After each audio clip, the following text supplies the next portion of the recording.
What's going on out there, good people, and welcome back to LMD Trading, where I am living my dream trading.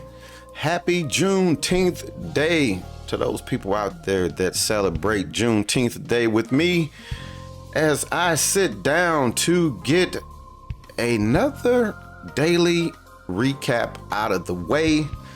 This is actually going to be a evening recap for some trades that I took yesterday evening, which was Sunday.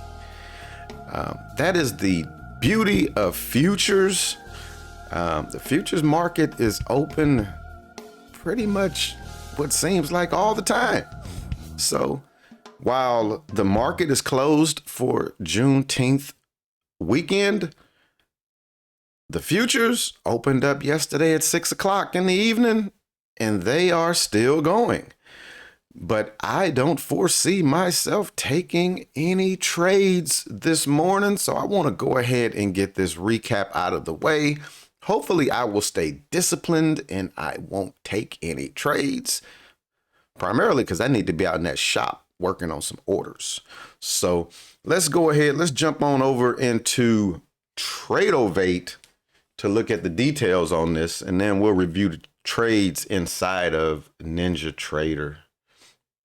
So first and foremost, I know I need to change this because of the way that they compute their trades. So I'm going to change this range to Sunday, yesterday, until today, because some of the trades that I took closed this morning. So they booked those on Monday. But let's go ahead, click go. We'll see what we have.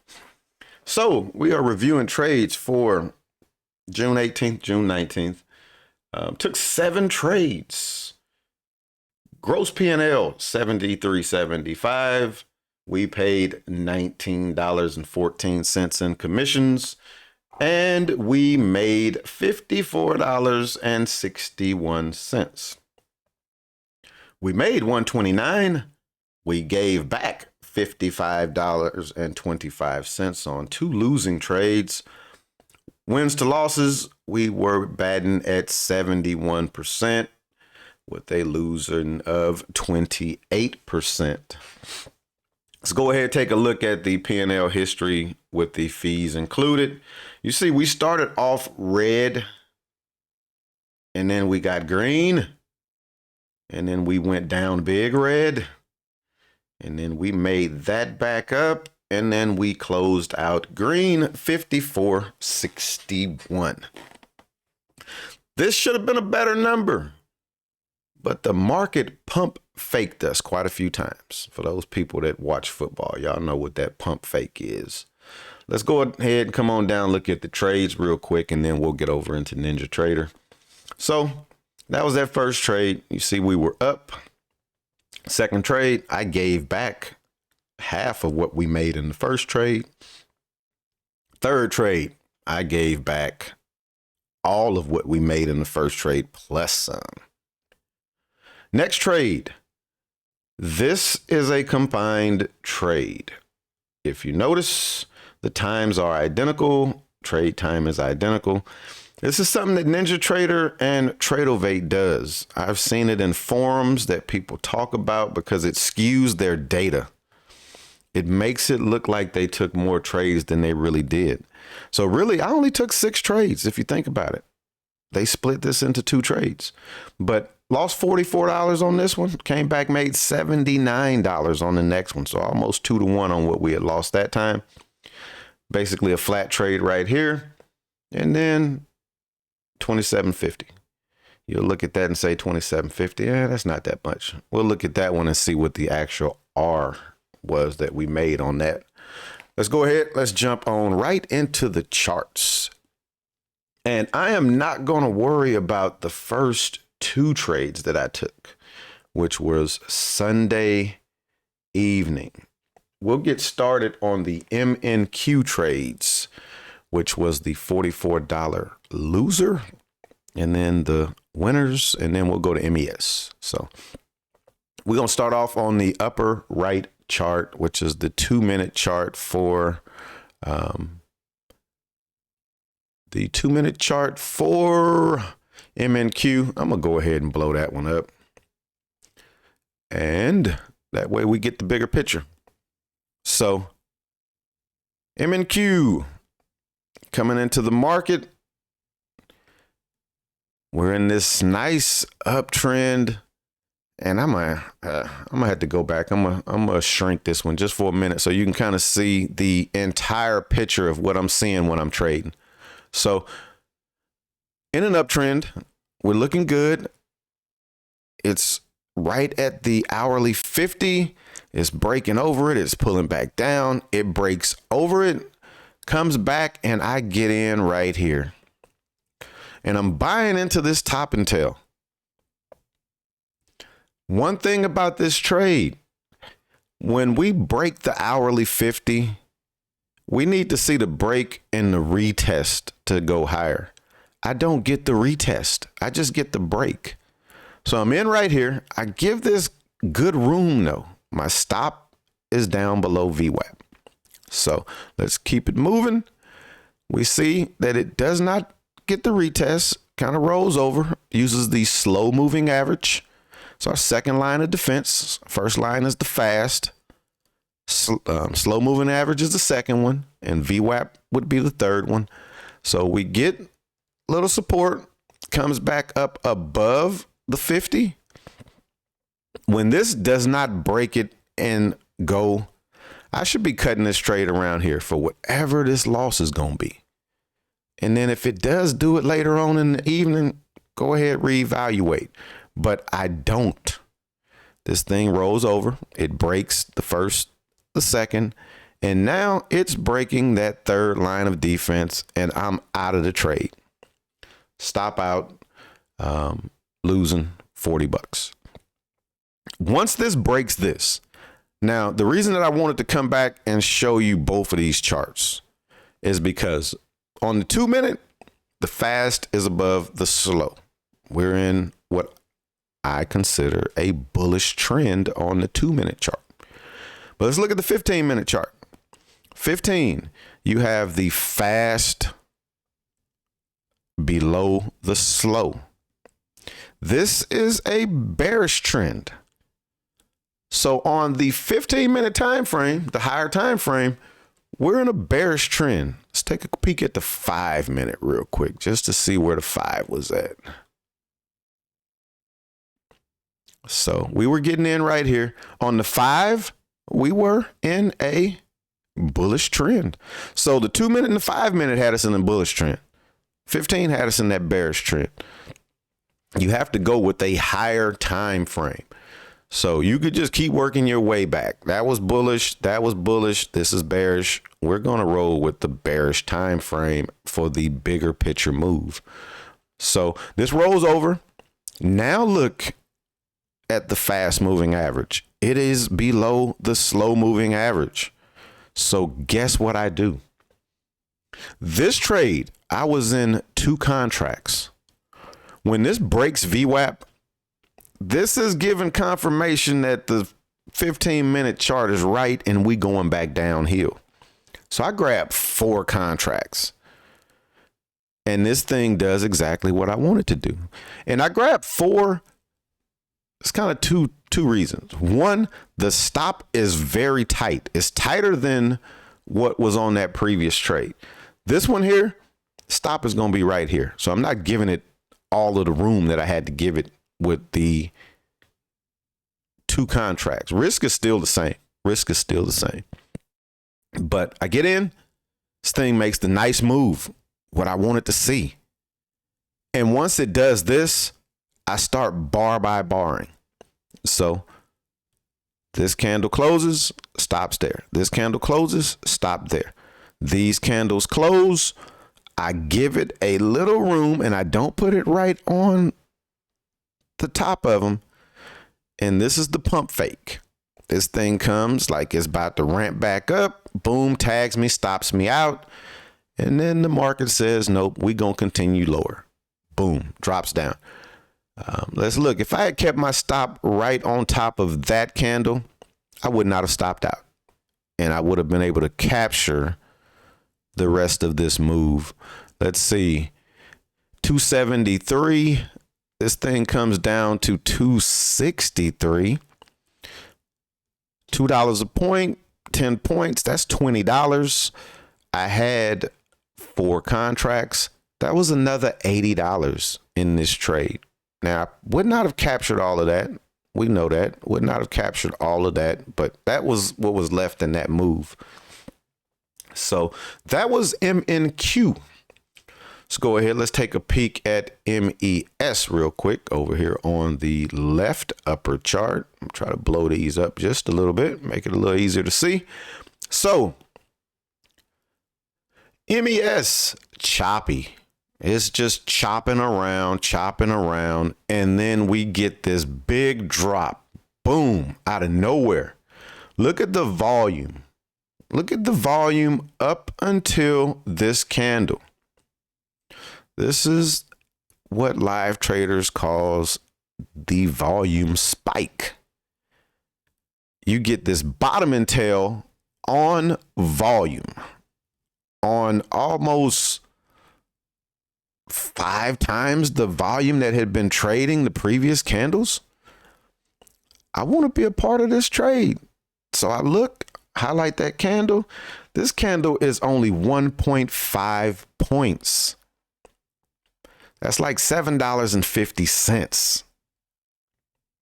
So I get in a little late, get in right there, 48, stops at 46. That's 2 points. That's $10. I grab 1 contract and pulls back, and then it goes. So I'm like, all right, we good. Comes up, pulls back, and I have my stop like right here, y'all. Basically, what I did was I took my stop to break even plus a few dollars. Break even plus a few dollars. Trying to make commissions. Had I put stop at break even, which was right here, I would not have gotten tagged. But that's that pump fake again. Boom, tags me, pushes back up. I jump right back in because I'm like, dude, why did you just do that?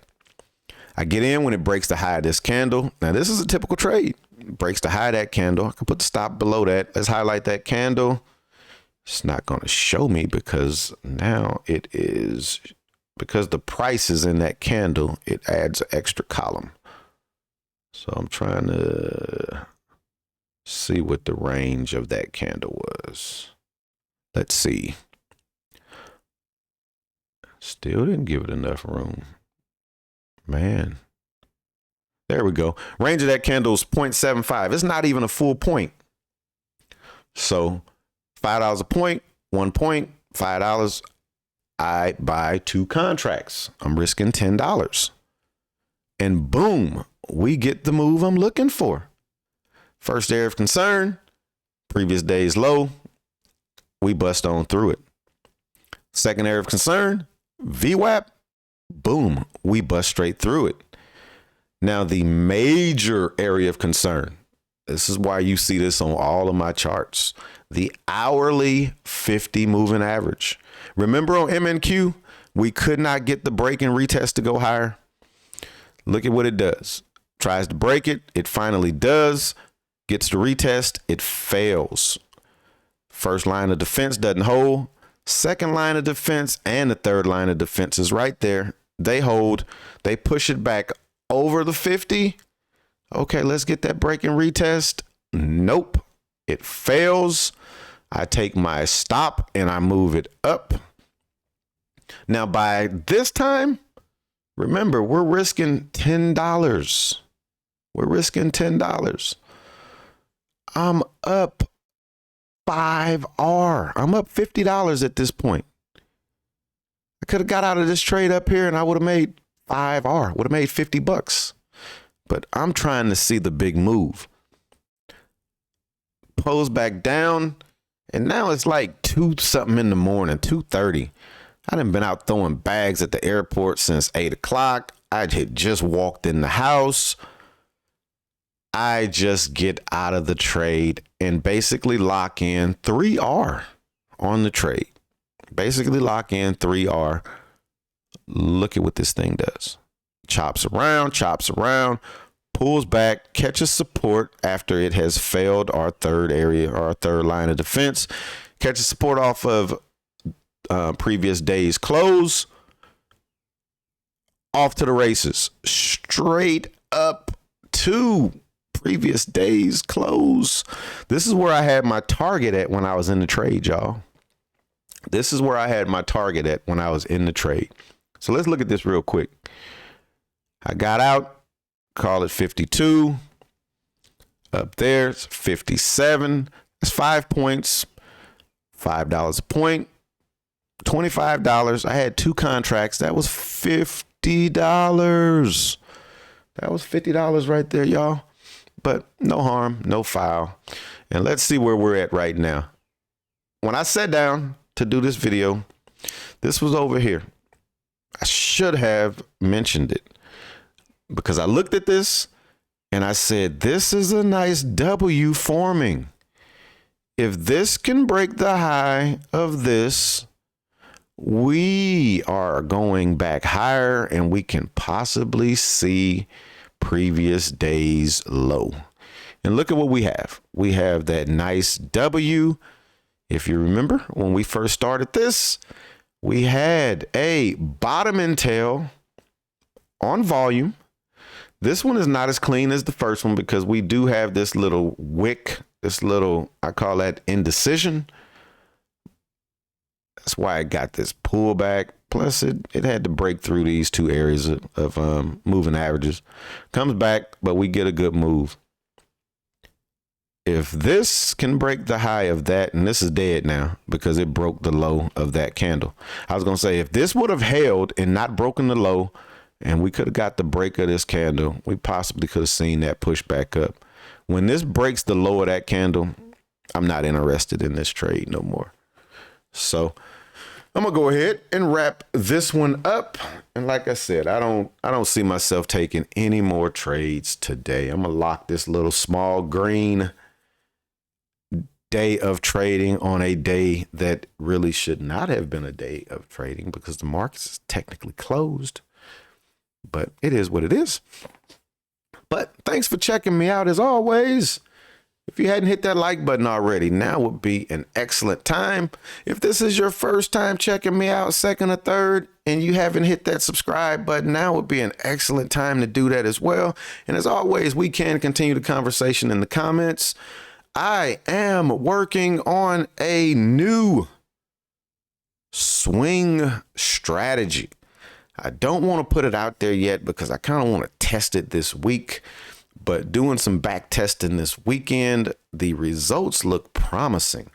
So I do have some orders in the system for Tuesday. Once the market open, these entries will be based on the weekly chart. I have some small cap orders in the system. I have some option plays in the system. And the good thing about the option plays is I did some research this weekend and I found a way to enter the orders in using the stock's trading price as the trigger. So I know on the weekly chart, the price that I need to see the stock break, I can use that price and take an order and put it in the system. And I won't get triggered in until it breaks that price. So looking forward to see how that works tomorrow.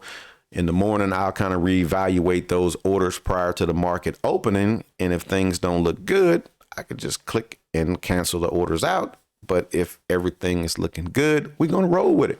On that note, I'm going to wrap this up. We'll be back at it again tomorrow. Peace.